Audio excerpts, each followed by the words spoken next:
Müasir kommunikasiya texnologiyaları nöqteyi nəzərindən də ünsiyyətin qurulması olduqca vacibdir. Çünki bu həm qərarların qəbuluna yardım edir və eyni zamanda müəyyən böhranların qarşısının almasına kömək edir.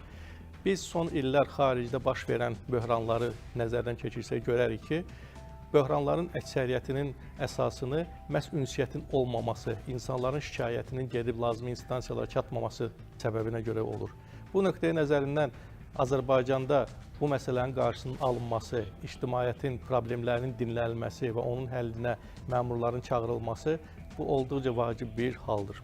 Bu yaxınlarda Prezident Administrasiyasının vətəndaşların qəbulu mərkəzinin yaradılması da əslində bu istiqamətdə atılan mühüm addımlardan biridir.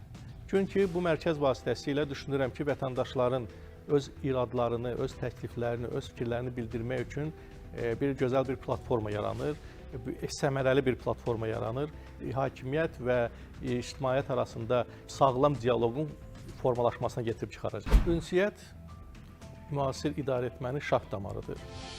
İnformasiya mübadiləsi isə səmərəli qərarların qəbul edilməsi üçün olduqca vacib bir amildir.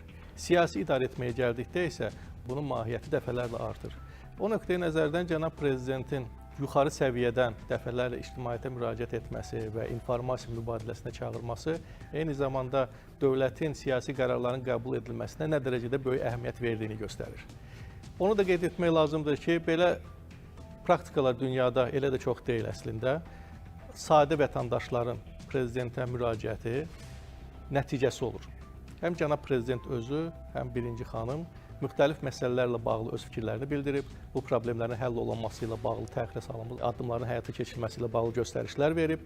O nöqteyi nəzərdən məsələnin belə gedişatı yerlərdəki məmurları da artıq hərəkətə keçməyə vadar edib. Cənab prezident gənc məmurları işə təyin edən zamanda, onlarla görüşləri zamanı dəfələrlə qeyd edib ki, ictimaiyyətə açıq olun, ictimaiyyətin fikirlərini, onların problemlərini dinləyin. Məmurlar da cənab prezidentin bu çıxışından, bu çağırışlarından lazımi nəticələri çıxarmalıdırlar, ictimaiyyət üçün daha açıq olmalıdırlar.